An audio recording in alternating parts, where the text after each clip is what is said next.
Boa noite, irmãos. Vamos iniciar o nosso culto de Páscoa, que celebra a ressurreição de Jesus Cristo. Nosso Senhor vive, amém? Glória a Deus por isso. Queridos, avisos rapidamente aqui, no sábado que vem, pela manhã, nós temos o nosso encontro de homens, tá bom? Então, os homens aqui, pela manhã, se reunirão no sábado. Tem a hora aí, Nilza? 8 horas, né? Tem aquela imagenzinha aí? Acho que é 8 horas, eu já me confundi. 8 horas, tá bom? Então, sábado que vem, 8 horas, tá bom? É sempre no primeiro sábado do mês, por isso que lá está escrito, mas essa semana, como era Semana Santa, nós jogamos para o sábado seguinte. Então, sábado que vem, nós estaremos reunidos aqui para um café da manhã. Venha e traga alguma coisa de café da manhã aí, qualquer coisa aí de café da manhã. Falando nisso, hoje de manhã tivemos o nosso culto da ressurreição, com um café aqui farto, muita comida, né? Muita gente. Eu já disse que acho que vai ser a última vez que a gente vai conseguir fazer aqui, porque foi muita gente, né? Encheu. Ou então a gente muda o esquema das mesas. A gente tem um ano para pensar, né, Lê? Aí quando faltar uma semana a gente pensa. Então... Mas foi uma bênção, queridos. Que bom que nós estivemos juntos aqui. Você deve ter visto alguns videozinhos aí pela internet. Se não, procura lá no Instagram da igreja que você vai ver, tá bom? E essa noite vamos celebrar a ressurreição de Jesus Cristo, a razão da nossa esperança. Vamos orar, meus queridos? Senhor nosso Deus, louvamos o Teu nome, ó Pai, porque o Senhor não nos abandonou, o Senhor não nos deixou no desespero, o Senhor nos traz uma verdadeira esperança, na confiança de que Jesus Cristo vive, e vive entre nós, ó Pai. Obrigado, Deus, por essa realidade e também por essa promessa de que nós ressuscitaremos com Ele. Que o Senhor receba a nossa adoração essa noite, porque o Senhor é digno de toda honra, toda glória e todo louvor. Essa é a nossa oração em nome de Jesus Cristo. Amém. Boa noite, irmãos. Vamos ficar em pé. Vamos juntos adorar ao Senhor com as canções que celebram ao Senhor, porque Ele vive.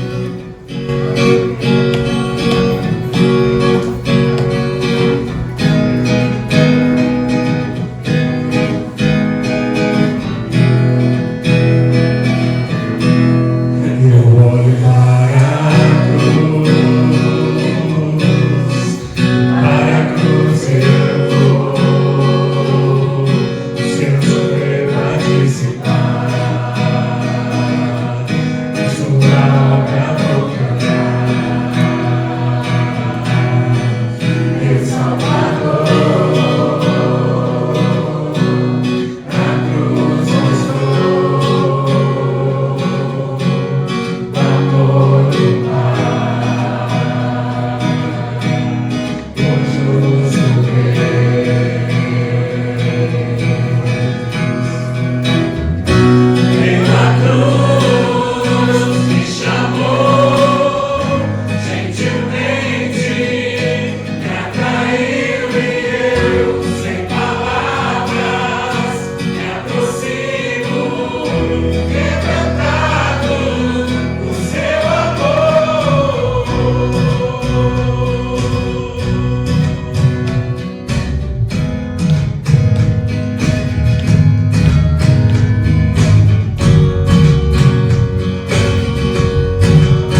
graças a Deus por esse amor que um dia nos encontrou e a gente pôde olhar para a cruz e receber tão grande salvação, né?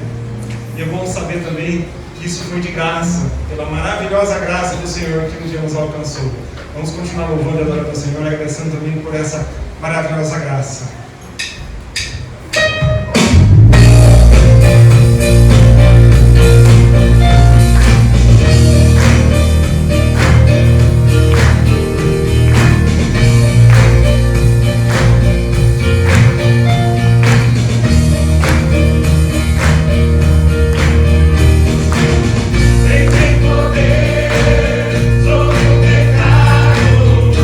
Seu amor é poderoso.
se assentar, gostaria de convidar o nosso coral para que possa vir aqui à frente. Temos uma noite com bastante música hoje, né? Tudo em honra, glória e gratidão ao Salvador por tudo que Ele tem feito em nossas vidas.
Meu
E agora o coral infantil vai cantar. Quero chamar as crianças aqui que ensaiaram para o coral para virem cantar também sobre a Páscoa, o sacrifício e a ressurreição de Jesus Cristo. Pode subir aqui, né, Cris? Em cima, né? Pode subir, criançada. Eu vou tirar isso aqui daqui.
Não existe amor maior que o de Jesus,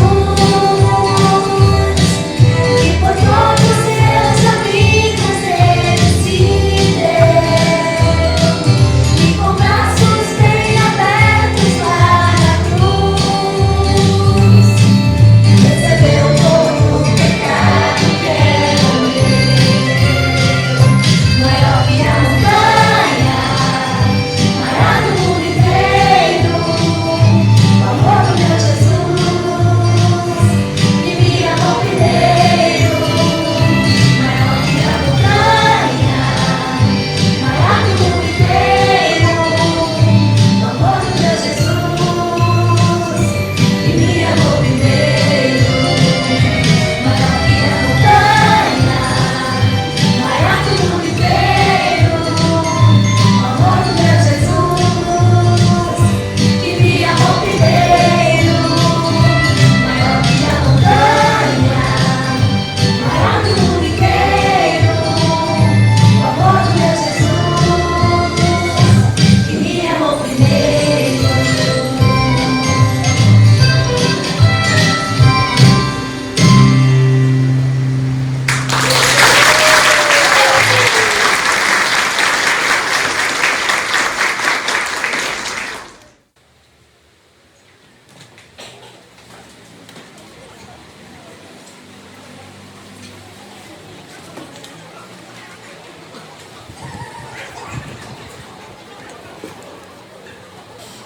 Eu... Elas já saíram. Não tem problema não, Cris, pode deixar. Vamos orar. Vamos orar e as crianças... A gente pode orar com as crianças no banco. Então... Ou vem aqui à frente, então. As que estão aqui. As que já foram, a gente ora por elas também, né? Não tem limite de distância do efeito da oração. As crianças que vão lá para a salinha...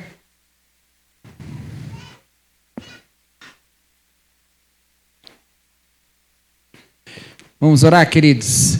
Senhor nosso Deus, que a Tua palavra, ó Pai, a boa nova do Evangelho, seja proclamada, Deus, nos trazendo fé, esperança e amor a todos nós, desde os mais novinhos até os mais experientes, ó Pai.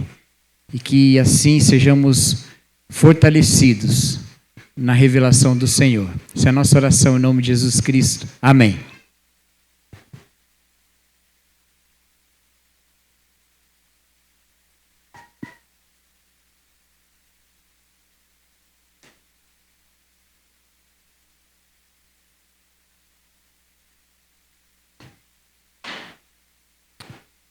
Convido os irmãos a abrirem as suas Bíblias no livro de Gênesis, no capítulo 3. Nós vamos falar da ressurreição de Jesus hoje.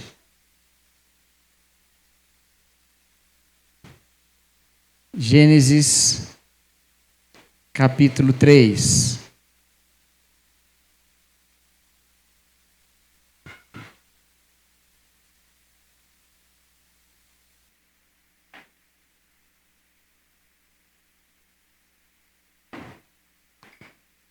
Nós vamos ler a partir do versículo 6, tá bom?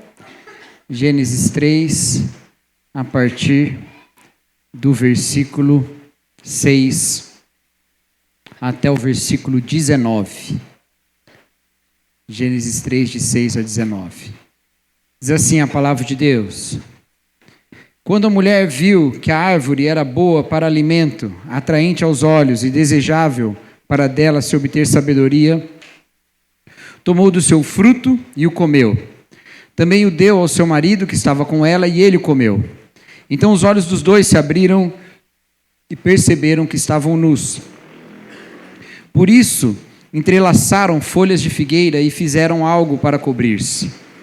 Quando o homem e a sua mulher ouviram o som do Senhor, Deus, que caminhava pelo jardim, ao sopro do vento do dia, esconderam-se da presença do Senhor Deus entre as árvores do jardim. O Senhor Deus, porém, chamou o homem e perguntou: Onde você está? Ele respondeu: Eu te ouvi no jardim e fiquei com medo, porque estava nu, por isso me escondi. Deus perguntou: quem contou a você que estava nu? Você comeu da árvore da qual ordenei a você que não comesse? O homem disse: foi a mulher que me deste para estar comigo, que me deu do fruto da árvore e eu comi. Então o Senhor Deus perguntou à mulher: o que foi que você fez? A mulher respondeu: a serpente me enganou e eu comi. Então o Senhor Deus declarou à serpente: por ter feito isso, maldita é você entre todos os animais de rebanho e entre todos os animais do campo. Você rastejará sobre o seu ventre e comerá pó todos os dias da sua vida. Porém, inimizade entre você e a mulher, entre a sua descendência e a descendência dela, que ferirá a sua cabeça e você lhe ferirá o calcanhar. A mulher lhe declarou: multiplicarei imensamente as suas dores de parto. Com dores você dará à luz filhos. O seu desejo será contra o seu marido, mas ele a dominará. Finalmente declarou ao homem: visto que você deu ouvidos à voz da mulher e comeu da árvore da qual ordenei a você que não comesse, maldita é a terra por sua causa, com dores você comerá dela todos os dias da sua vida. Ela lhe fará brotar espinhos e ervas daninhas, e você comerá as plantas do campo. Com o suor do seu rosto você comerá o seu pão, até que volte à terra, visto que dela foi tirado, porque você é pó, e ao pó voltará. Hoje é a celebração da Páscoa, e todo mundo celebra a Páscoa. Todo mundo celebra a Páscoa. No Brasil, todo mundo celebra a Páscoa. Alguém foi no mercado hoje, gente? Eu não fui, mas a Nath foi. Disse que estava uma guerra campal. Diz que estava lotado e todo mundo comprando. E a gente foi comprar ovo de Páscoa de última hora. E aí ela disse que ela nem foi no mercado em si, foi na Cacau Show, ficava fora do mercado. Disse que tinha fila para entrar na Cacau Show. E isso não é uma propaganda, eu não ganho nada da Cacau Show, apesar do naming rights que eles deviam me pagar, né? Mas eles não pagam. Eu sou muito mais velho que a Cacau Show. Ela contou que tinha uma pessoa lá, loja lotada, e uma pessoa falou: já é Páscoa, não tem promoção ainda de ovo de Páscoa? Com esse tanto de demanda, vai ter promoção como, né? Todo mundo celebra a Páscoa. Todo mundo. É uma data alegre, uma data feliz. As escolas dão aí chocolate, né? Tem evento, brincadeira. Teve postagem dia de Páscoa do Corinthians, Feliz Páscoa, né? Só Feliz Páscoa. Um coelhinho e um chocolate, né? Só isso. E não deixa de ser, ainda que tenha sido contaminado, vamos dizer assim, por todas as vontades mercadológicas que existem, não deixa de ser uma data feliz e aguardada. E é um dos dias em que coisas boas são trazidas à memória. Pelo menos isso é positivo, não é um dia que celebra nada de ruim, mesmo aqueles que não celebram o verdadeiro motivo da Páscoa. Mas nós dizemos que celebramos a Páscoa pelos verdadeiros motivos. E quando alguém pergunta para nós, qual que é a razão da Páscoa, o que é a Páscoa? Rapidamente nós respondemos: a Páscoa é a celebração da ressurreição de Jesus Cristo, o nosso Salvador, que morreu na cruz do Calvário para o perdão dos nossos pecados e ressuscitou ao terceiro dia. Está muito bem explicado. Mas alguém poderia fazer mais uma pergunta. E daí? E daí? E daí? Até porque nós não acreditamos que Jesus é o único que ressuscitou na história. A gente acredita em outras histórias de ressurreição na Bíblia. E não celebramos todas elas. Não fazemos uma festa pela ressurreição de Lázaro. Não celebramos todas as histórias de ressurreição. E daí? E você pode completar. E daí? Que agora nós não estamos mais condenados ao inferno. Que agora nós não estamos mais condenados à morte. Que agora nós sabemos que quando nos depararmos com Deus, porque todos os seres humanos se encontrarão face a face com Deus, nós receberemos dele, pelo mérito de Jesus Cristo, a vida eterna. E daí, isso é muito importante. A eternidade é muito mais importante, muito maior, muito mais ampla e muito mais extensa, infinitamente mais extensa do que o nosso tempo de vida aqui. Afinal de contas, essa é a definição de eternidade. É infinito. Mas então significa que a Páscoa traz reflexos apenas para a nossa esperança de não sucumbirmos à morte eterna. A nossa esperança de que quando a gente morrer, a gente vai estar num bom lugar, a gente vai estar numa boa convivência com os que morreram. É só isso. Não é só, é bastante coisa. Mas é só essa mensagem.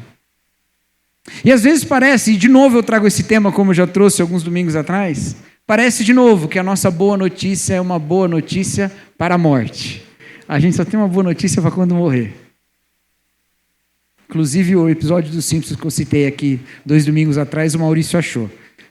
Temporada 4, episódio 3, né, Maurício? Um negócio assim, né? Vocês podem assistir se quiser.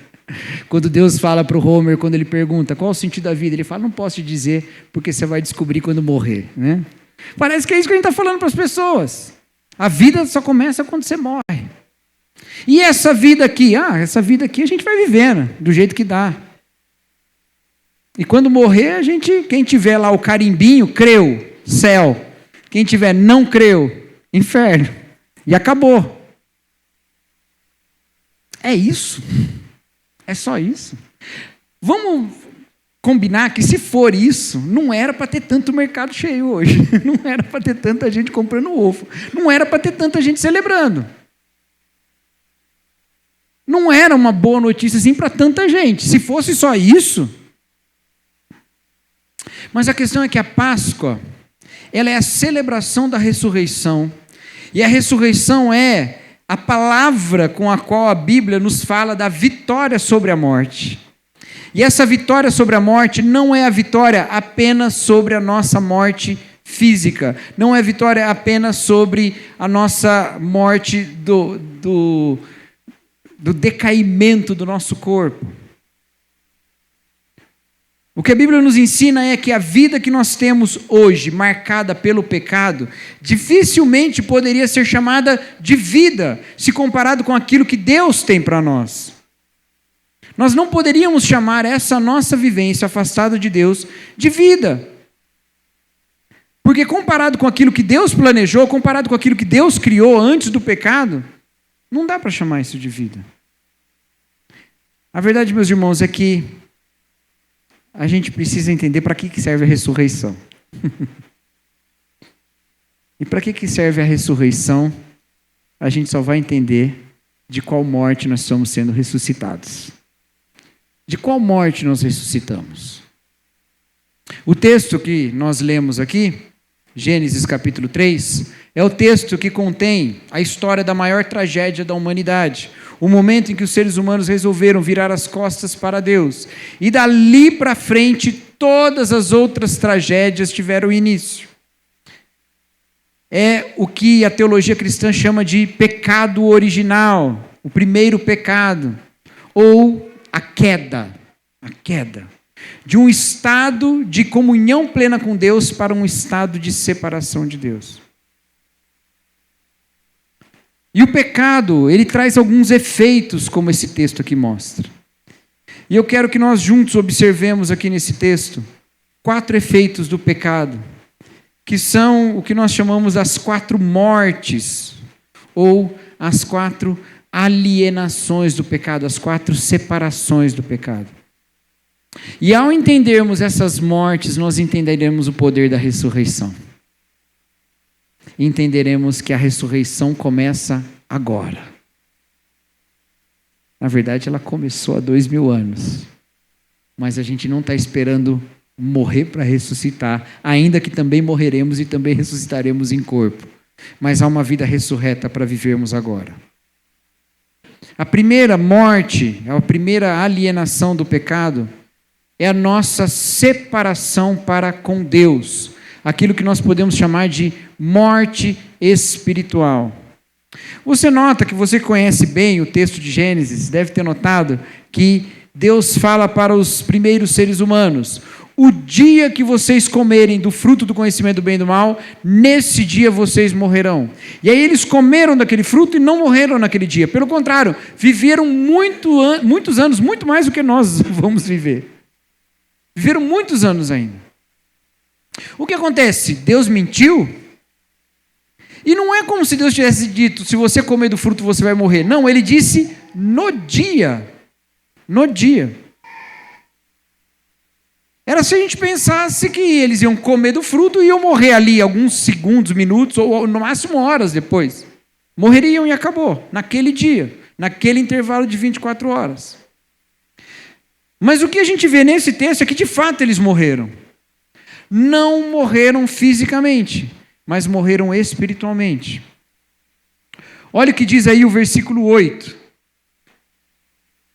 Quando o homem e sua mulher ouviram o som do Senhor Deus que caminhava pelo jardim ao sopro do vento do dia ou na viração do dia, esconderam-se da presença do Senhor Deus entre as árvores do jardim. Isso aqui não é uma cena de comunhão. Deus está andando no jardim e eles se escondem. Não parece que está tudo bem, certo? Não parece que está tudo bem. Se você está no shopping e alguém fala assim: olha lá fulano, você, opa, vamos sair daqui rápido antes que ele me veja. Não está tudo bem entre vocês, certo? Algo na comunhão foi quebrado. A primeira morte do pecado é a nossa separação para com Deus. Quem era Deus para os seres humanos antes do pecado? Quem era Deus? Deus era o Criador bondoso que fez todas as coisas e entregou como presente para os seres humanos. Deu o mundo para a humanidade. Já falou isso para a Patrícia, Paulinho? Eu te dou o mundo inteiro. Pois é, Deus deu o mundo para a humanidade. Ele entregou o mundo para a humanidade. É um Deus conhecido por ser um Deus de amor, é o Deus conhecido por dar aos seres humanos descanso, é o Deus conhecido por capacitar os seres humanos para um relacionamento um com o outro, e é o Deus que deu a cada um do casal o outro, ao ponto de que o homem fica super feliz quando vê a mulher e fala: essa é osso dos meus ossos, carne da minha carne, ela é parte de mim e eu sou parte dela. É aquele Criador todo-poderoso, bondoso e amoroso. É esse o relacionamento, é essa a comunhão, é esse o encontro da humanidade com Deus. Mas depois da queda, depois do pecado, Deus aparece e sem ter razão nenhuma, a não ser a culpa, estes seres humanos se escondem, denunciando a sua separação de Deus. Denunciando que esse relacionamento foi quebrado. Esse relacionamento foi quebrado. O relacionamento entre a humanidade e Deus foi rompido. E isso é algo muito cruel. Isso é algo muito trágico. Porque nós passamos por essa vida enxergando os nossos dias, enxergando o mundo inteiro, olhando, analisando cada coisa e buscando, a exemplo do pregador de Eclesiastes, qual é o sentido de todas as coisas. E nós não conseguimos encontrar. E não encontramos porque rompemos com Deus. Os existencialistas diziam, especialmente Sartre dizia, que o ser humano está condenado à liberdade. E ainda que ele quisesse dizer uma coisa diferente da que eu quero dizer aqui, eu concordo. Estamos separados de Deus. E essa nossa separação de Deus nos coloca num estado de liberdade desesperadora. Desesperadora.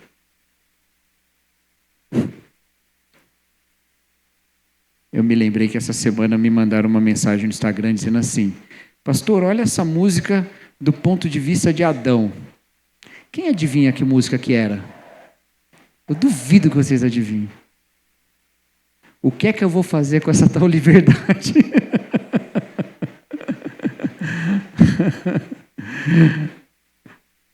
Eu não sabia o que eu ia pregar, nem é da nossa igreja, viu, gente? Não fica olhando aí para descobrir quem é, não. Eu nem conheço, na verdade.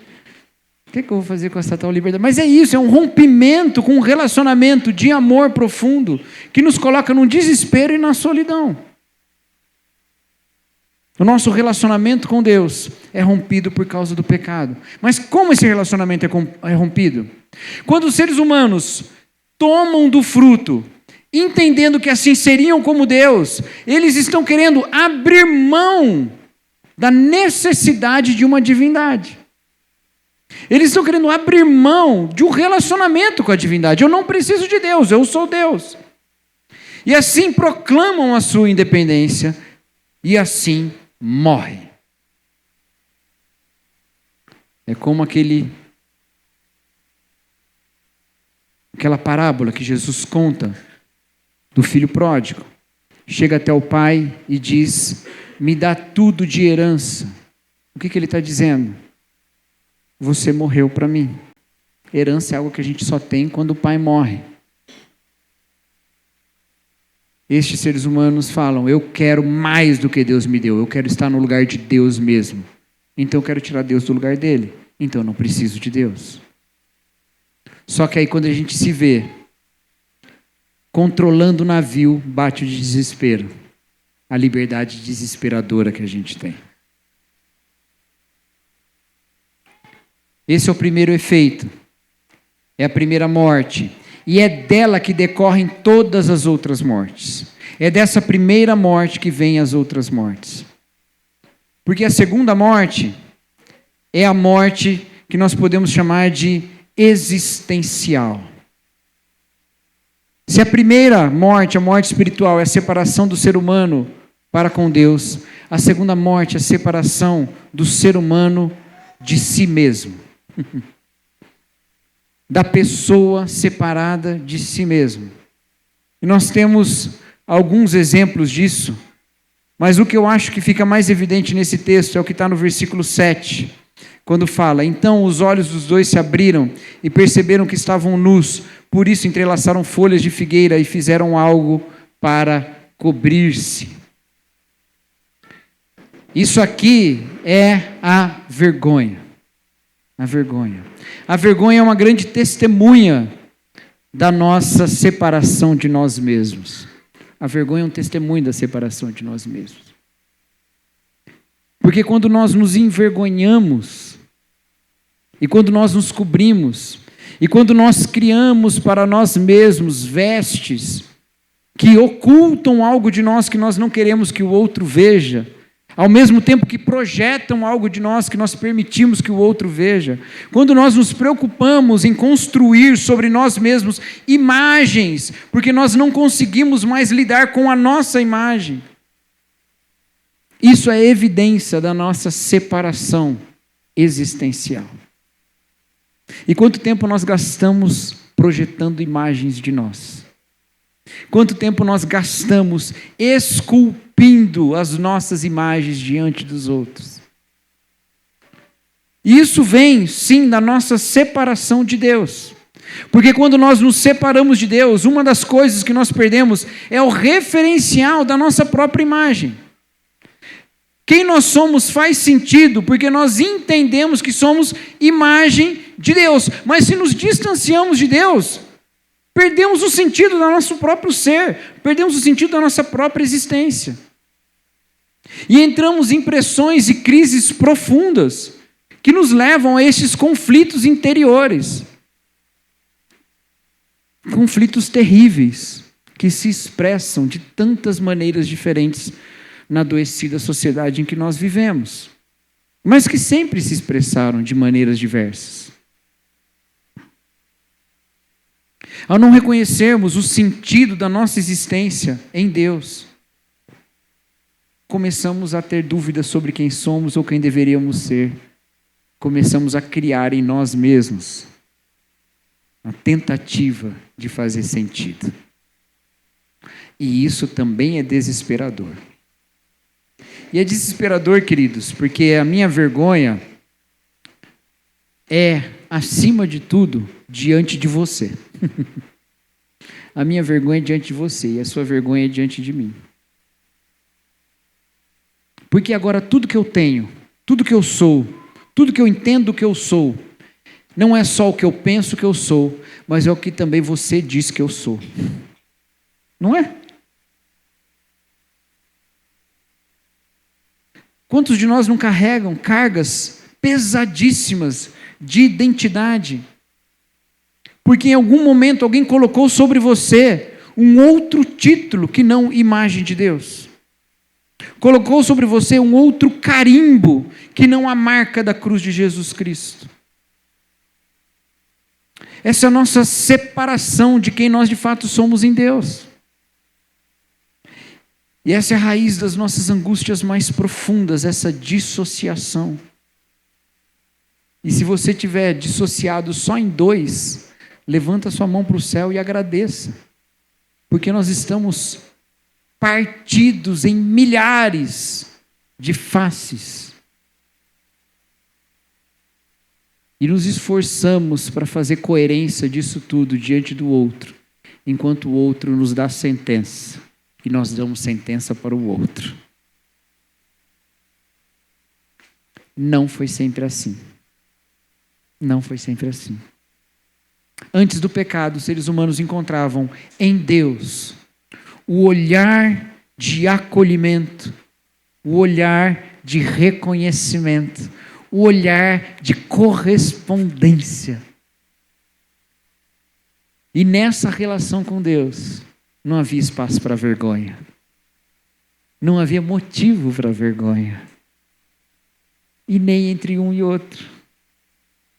Imagina, queridos, a sensação de viver realmente seguro de que você está em relações onde você é reconhecido como é, o tempo todo.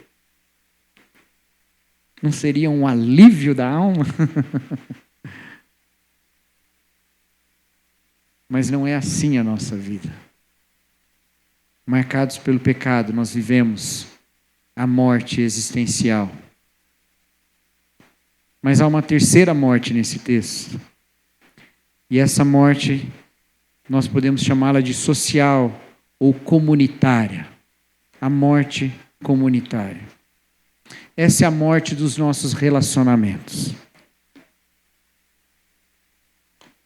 Essa é a morte que se manifesta nas nossas relações e que é expressada nas diversas violências que cometemos uns com os outros. E esse texto deixa um bom espaço para isso. Primeiro, que ele demonstra esse tipo de divisão já na cobertura que um faz na relação com o outro, diante da face do outro. Mas no versículo 12, o homem diz: foi a mulher que me deste para estar comigo, que me deu do fruto da árvore e eu comi. Já jogou ela para frente do ônibus. Passado mais um pouco, no versículo 16, Deus fala à mulher. E veja, eu quero destacar isso, eu já fiz isso algumas vezes aqui, eu quero destacar mais uma vez. Esse texto não é uma maldição. Há duas maldições em todo esse texto que nós lemos. Uma para a serpente, no versículo 14, e uma para a terra, no versículo 17. Só. Os seres humanos não são amaldiçoados. Então, o que é esse versículo 16? Esse versículo 16 é uma afirmação de Deus do que aconteceria por causa do pecado.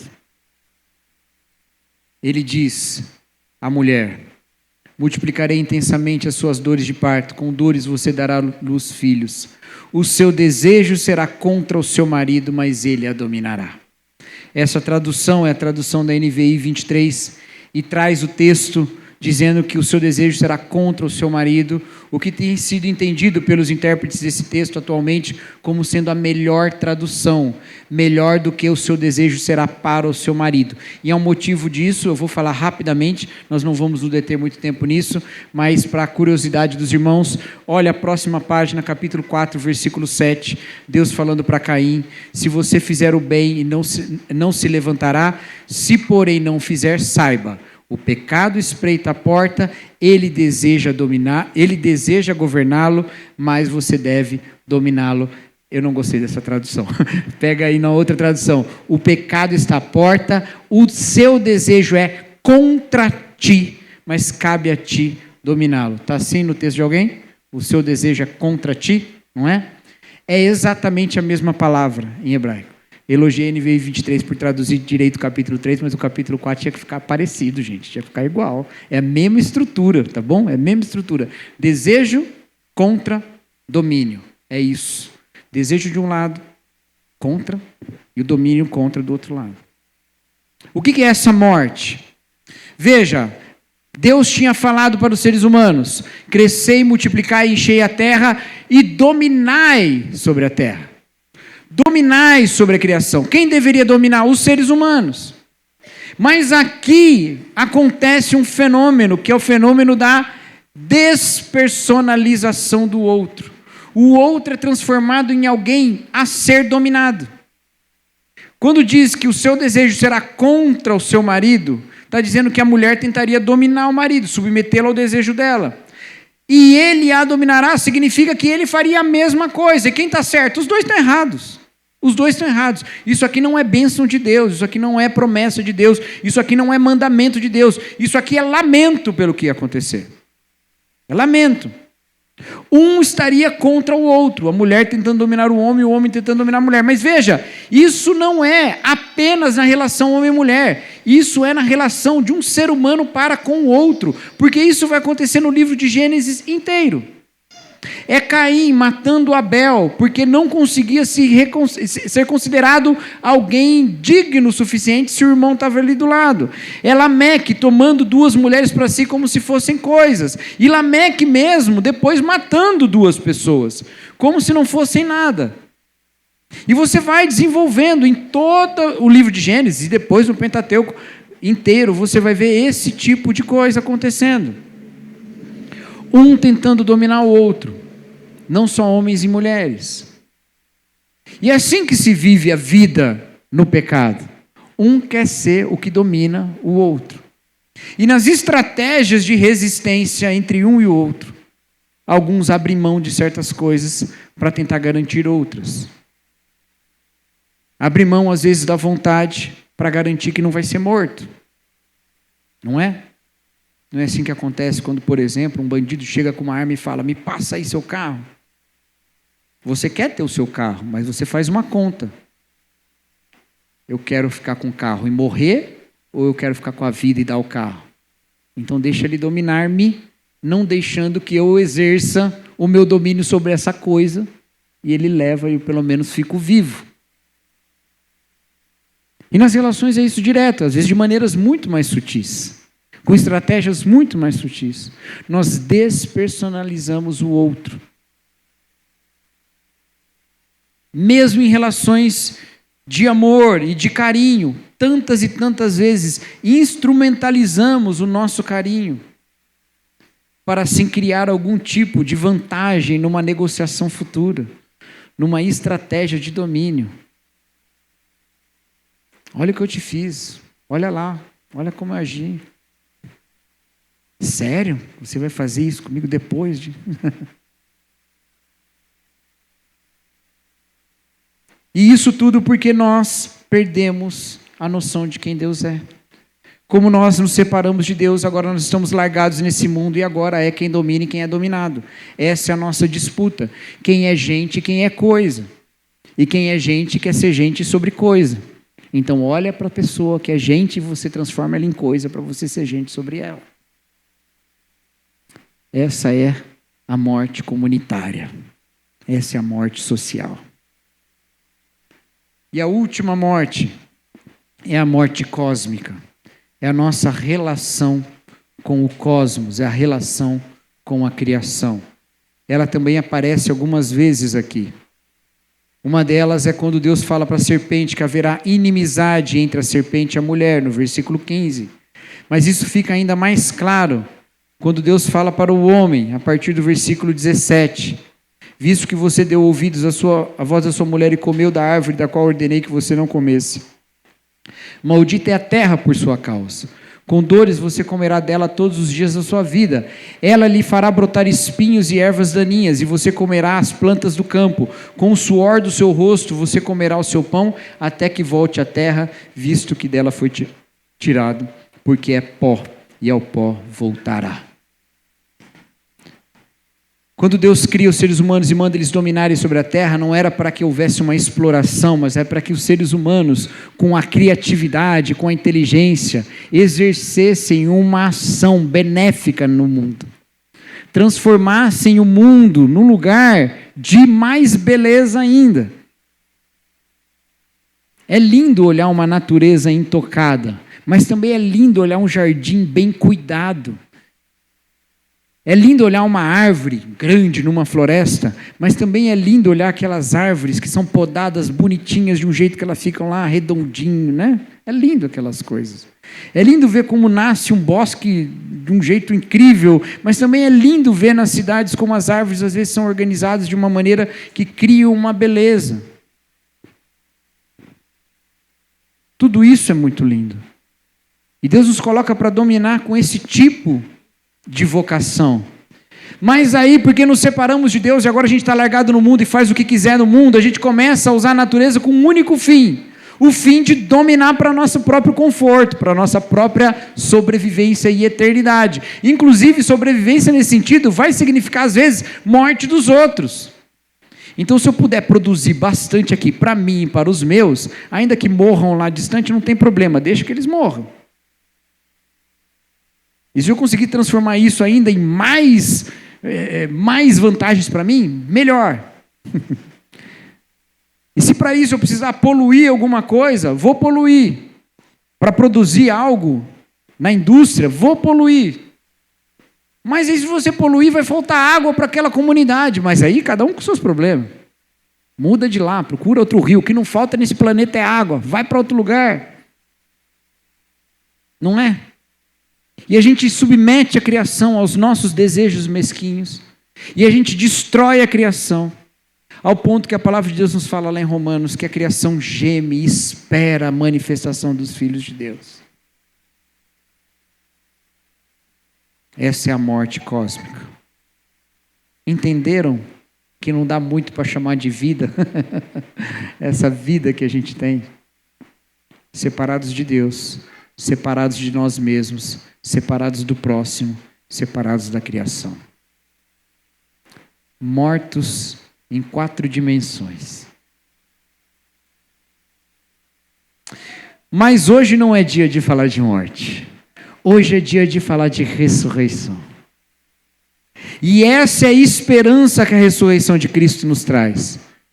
Porque quando Cristo se entrega por nós na cruz do Calvário, Ele resolve de uma vez por todas a primeira morte, que é a causa de todas as outras. E agora nós não somos aqueles que olham para Deus e se escondem, e escondem a cara e fogem de Deus. Nós vamos à sala do trono com oração. Nós vamos a Deus com as nossas mãos sujas de pecado, confessamos os nossos pecados e Ele nos purifica. Nós vamos com as nossas lágrimas e Ele nos enxuga. Nós vamos com os nossos problemas e Ele nos acolhe. Nós lançamos sobre Ele as nossas ansiedades e Ele tem cuidado de nós. E nós sabemos disso porque sabemos que Ele tomou a iniciativa de acabar com a primeira morte. Ele tomou a iniciativa de acabar com a separação. Então agora nós não mais podemos dizer que estamos mortos espiritualmente. Não estamos. Nós estamos ressuscitados espiritualmente. Éramos mortos nos nossos delitos e pecados, mas Deus nos ressuscitou. Então agora nós voltamos àquele tipo de mentalidade do Éden. Quem é Deus? E se Adão e Eva poderiam dizer antes do pecado, Deus é aquele que nos deu o mundo, nós podemos dizer, pela graça do Senhor, Ele é aquele que nos deu o Filho. Ele não deu só o mundo, Ele deu o Filho, e com Ele todas as coisas. Porque Deus estava em Cristo reconciliando consigo mesmo todas as coisas nos céus e na terra. A cruz nos anuncia que não tem mais desavença com Deus. A cruz nos anuncia que Deus é um Deus de amor e graça. E que nós podemos ir na direção dele. E que nós podemos ir na sala do trono. E nós podemos correr e pular no colo dele como crianças desajuizadas. E o Rei Todo-Poderoso, severo nos seus desígnios, abre um sorriso e nos acolhe como seus filhos. Não existe mais morte espiritual para aqueles que creem em Jesus Cristo. Não estamos mais mortos, estamos ressuscitados. Nós celebramos a Páscoa porque celebramos que Deus nos ama. Hoje de manhã falamos sobre isso no nosso culto da ressurreição. Não sei se você lembra ou se você só lembra daquele pãozinho que estava uma delícia. Mas falamos que na cruz de Cristo nós conhecemos o Deus que ama. E isso amarra todas as outras suas características. Significa, meus queridos, que todos nós que aqui estamos, todos, não importa quem nós sejamos, não importa quais foram os nossos últimos atos ou os nossos atos antigos, não importa, todos nós temos uma porta aberta por Deus, chamada Jesus Cristo, através da qual nós podemos atravessar pela fé. E o Senhor não estará nos esperando com um chicote para nos punir. Ele está nos aguardando como o Pai no fim do caminho do filho pródigo. Avistando o filho e encontrando o filho. Todos nós temos esse presente de Deus. Mas isso não é prometido apenas pela cruz de Jesus. É prometido também pela sua ressurreição. Porque Jesus está vivo, meus queridos. Nós não somos os filhos de Deus que Deus comprou entregando Jesus e falou assim, tá, vamos fazer uma troca então? Jesus, é 1 para bilhões. Vou ter que trocar. Meu filho unigênito por um monte de gente que eu vou adotar que nem me conhece. Mas eu vou perder Jesus para ficar com esse. Não é essa a história, não é isso. É Jesus indo até a morte, pagando o preço, vencendo a morte, pisando a morte e voltando para a casa do Pai com seus irmãos. E chegando para o Pai e falando, Pai, eu trouxe um monte de irmão para a sua casa. E o Pai nos abraçando. É Jesus vencendo a morte pela ressurreição, porque Ele não ficou no túmulo. Ele vai para a casa do Pai, cercado por nós. E Deus nos acolhe. Nós não estamos mortos nos nossos delitos e pecados mais. Nós estamos vivificados pelo Espírito do ressurreto.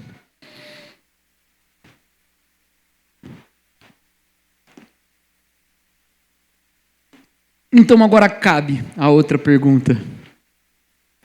E daí? A primeira morte foi resolvida, e as outras 3 mortes agora? Pois bem, meus queridos, elas serão todas resolvidas naquele dia. Mas enquanto elas ainda não são resolvidas, nós, como filhos de Deus, anunciamos que elas também têm solução. Então nós começamos a buscar a nos entender em Deus. Nós buscamos viver um relacionamento com Deus que nos confira de fato uma identidade profunda. e que nos molda nas nossas atitudes, nos nossos sentimentos, no nosso coração, na nossa mente, que vai nos amarrando inteiro nesse monte de pedacinho que a gente está quebrado e que vai nos costurando e nos fazendo de novo uns bonequinhos à imagem de Jesus. Mas nós também deixamos de conhecer os outros, como o apóstolo Paulo fala aos Coríntios, em 2 Coríntios, deixamos de conhecer os outros na carne e passamos a conhecer no Espírito. Deixamos de olhar para os outros julgando quem é bonito, quem é feio, quem é rico, quem é pobre, quem é preto, quem é branco. A gente olha para os outros com os olhos de Deus. Você está projetando várias imagens para mim. Eu não sei de tudo, eu não conheço ver para além, eu não consigo ver para além delas, mas eu quero dizer que pela fé e para além de todos esses galhos que você se veste, eu afirmo, você é a imagem de Deus. E isso para mim faz com que você tenha um valor infinito para mim. E por isso, queridos, nós vivemos ou devemos viver numa sociedade que quer dominar o próximo como servos. Enquanto todo mundo olha um para o outro apenas pelo título do seu cargo, apenas pelo aquilo que o coisifica, pelo seu gênero, pela sua raça, pela sua posição política, seja qual for o carimbo, nós olhamos uns para os outros dizendo, somos todos imagem de Deus. Somos sim todos pó, mas pó moldado por Deus. E sendo quem você for, eu não te julgo do ponto de vista da carne, mas eu afirmo do ponto de vista do Espírito, você é a imagem de Deus. É como a história da mulher samaritana, que fica diante de Jesus botando tantos obstáculos para não ser vista. Por que você fala comigo? Eu sou mulher, eu sou samaritana, você é judeu, você é homem. E Jesus fala, você quer saber o quanto eu sei de você? Eu sei muito mais. Eu sei que você teve 5 maridos e agora não tem mais. Eu sei que você vem sozinha aqui. Eu sei um monte de coisa sobre você. Mas eu sei também que de você dá para sair um rio de água viva que jorra para a eternidade. E isso você não sabe, mas eu sei. E tem muita gente que não sabe que é a imagem de Deus, mas a gente sabe. E a gente olha para essas pessoas quebradas, marcadas, estigmatizadas, e a gente fala, você não sabe, mas eu sei que você é a imagem de Deus.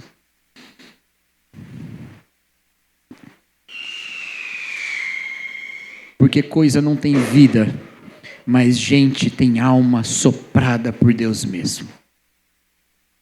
Você é a imagem de Deus.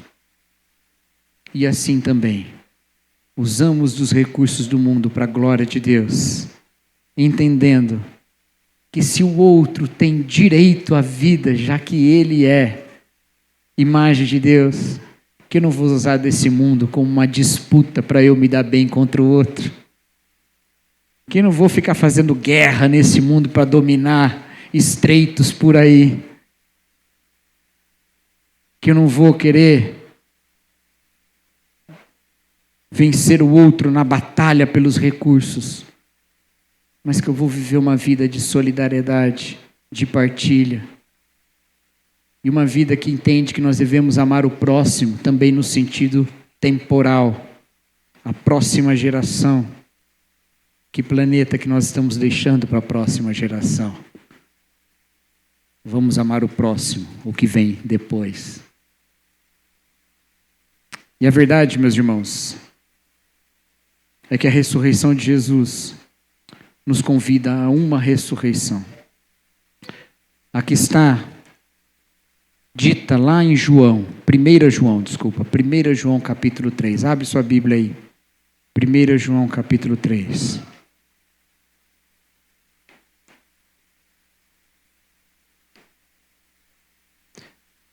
João capítulo 3, versículo 14.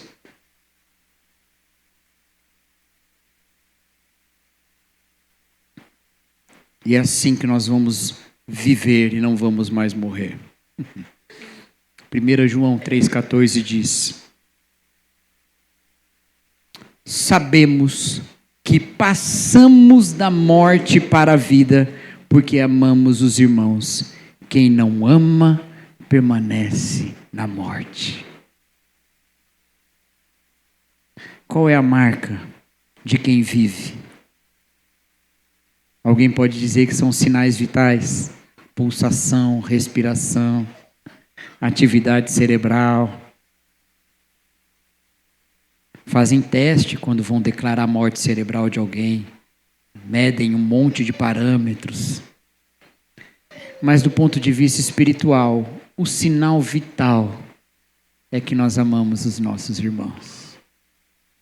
Queridos, a vida ressurreta é uma vida de amor ao próximo. Porque ela anuncia que nós estamos reconciliados com Deus. E agora a gente não faz desse mundo o lugar em que a gente é Deus. A gente é tudo imagem de Deus e deve viver nesse tipo de relacionamento.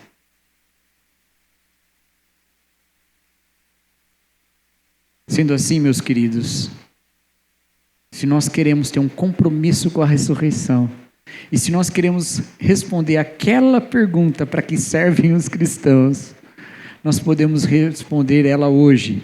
Os cristãos servem para lembrar um mundo morto do que é a vida. E nós fazemos isso amando os nossos irmãos e amando a todas as pessoas. Porque a Bíblia não fala para a gente amar só quem é crente. Ela fala para a gente amar até o inimigo. Se é para amar até o inimigo, não sobrou ninguém para a gente não amar. Vai ter que amar todo mundo. Vai ter que amar todo mundo. Então, meus irmãos, eu quero terminar essa mensagem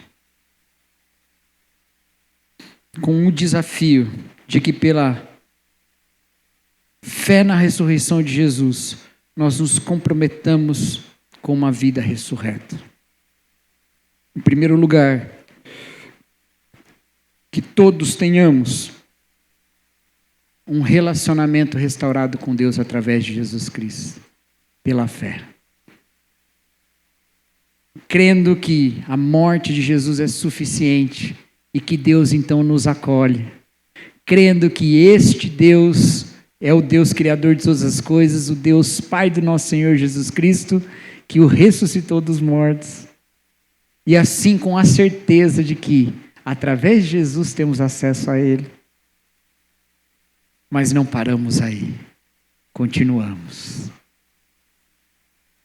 Domingo passado nós estávamos com a igreja bem cheia aqui. Tivemos que colocar uns bancos lá fora.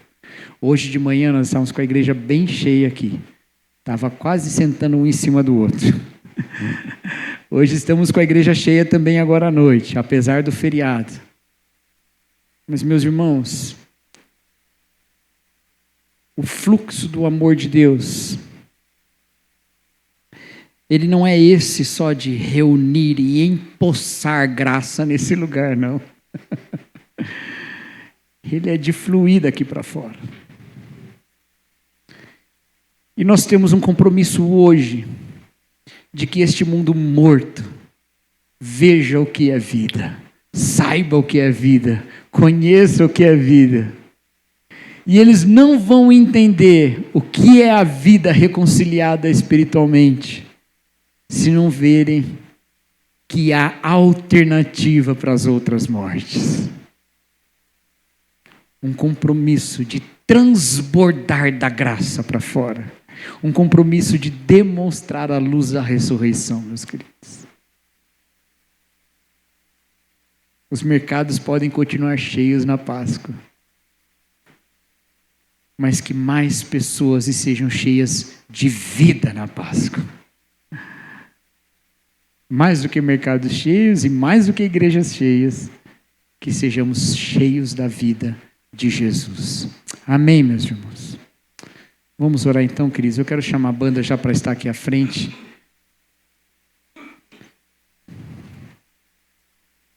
E você pode orar, falar com Deus, agradecendo pela vida e pela esperança que temos em Jesus Cristo.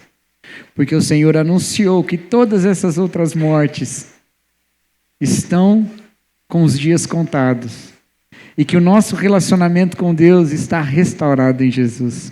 Louve a Deus, agradeça a Deus e se comprometa a ser uma testemunha da vida de Cristo.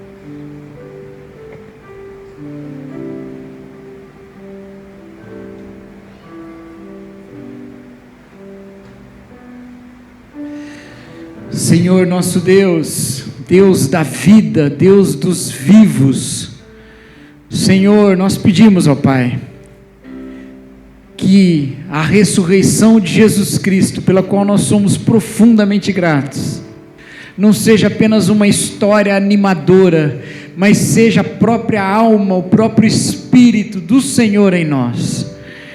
Que vivamos, ó Pai, uma vida resgatada da morte do pecado e que testemunha em todos os lugares que o Senhor não está contra nós, mas que nos reconcilia em Jesus e que pelo Cristo morto e ressurreto nós somos feitos irmãos e filhos de Deus.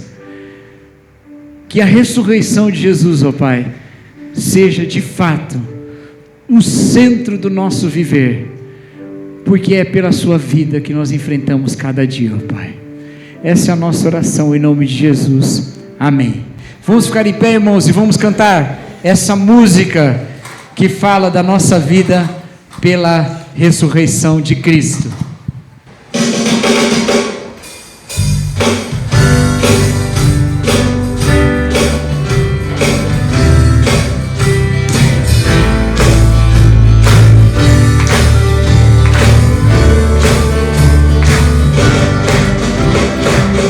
Deus enviou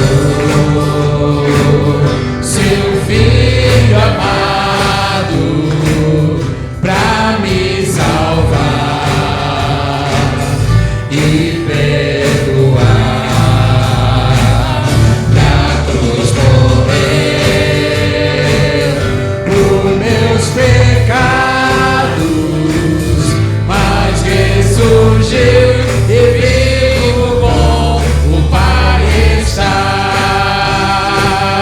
porque Ele vive, posso crer no amanhã, porque Ele vive, temor não há, mas eu bem sei, eu sei que a minha vida está nas mãos do meu Jesus, que vivo está. E quando enfim chegar a hora em que a morte enfrentarei, sem medo então terei vitória, verei na glória o meu Jesus, que vivo está, porque Ele vive, posso crer no amanhã, porque Ele vive, temor não há, mas eu bem sei, eu sei que a minha vida está nas mãos do meu Jesus, que vivo está, porque Ele vive, posso crer no amanhã, porque Ele vive, temor não há,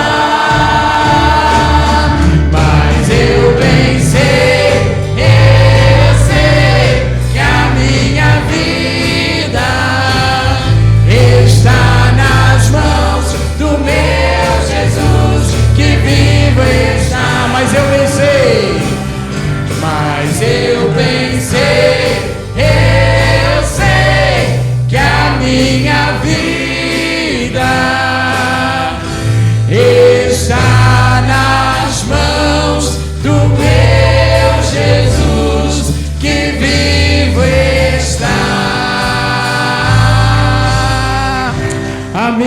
Jesus vive.